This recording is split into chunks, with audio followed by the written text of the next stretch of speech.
We're going to go ahead and add parentheses around this entire condition logic statement, as well as reference with AND operators our 6th and 7th elements.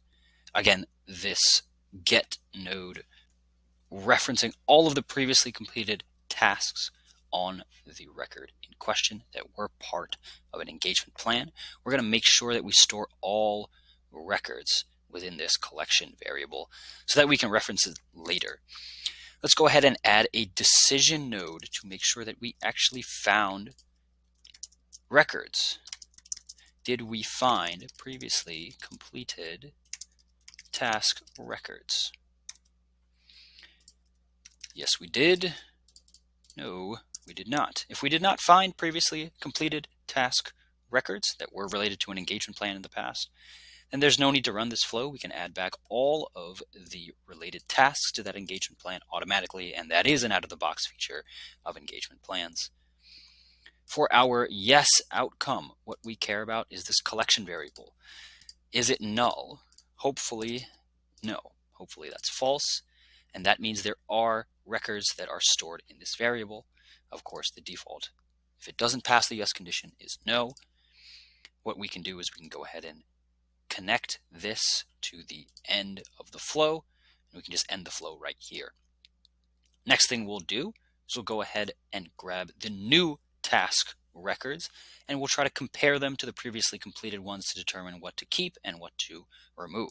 This is an easy one. I can simply add a get node, get newly created task records. We'll go ahead and get records of the task object, and here we can reference that amazing NPSP engagement plan field on the task record, and all we have to do is make sure that it references or is identical to the record ID of the engagement plan triggering the flow. This will grab all of those newly created tasks as a result, or that were a result of creating this new engagement plan. Again, we want to make sure we store all records. Now it's time for some loops. We are first going to loop over previously completed tasks. Tasks from get previously completed tasks. First item to last item is fine. We'll go ahead and hit done. Within that loop, we're going to add another loop, Loop-ception.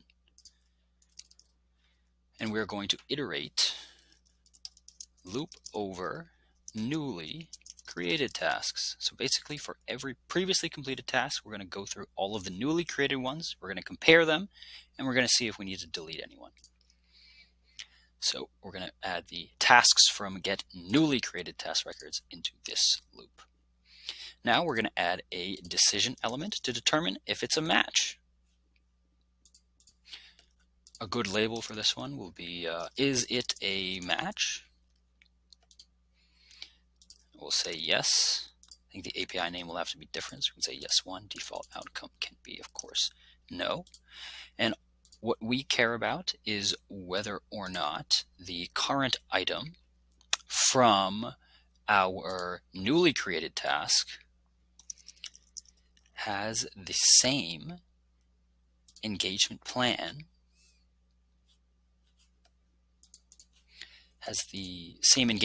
task, I'm sorry, not engagement plan.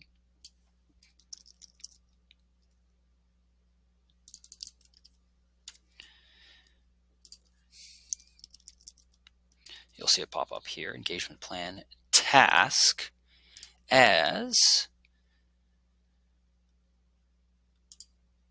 the previously completed task.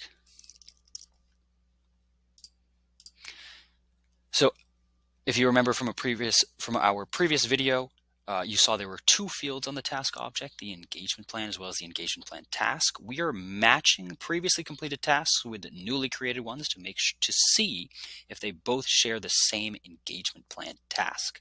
And if they do, that means we have a previously completed one and a newly created one. That means we have to go ahead and delete the newly created one.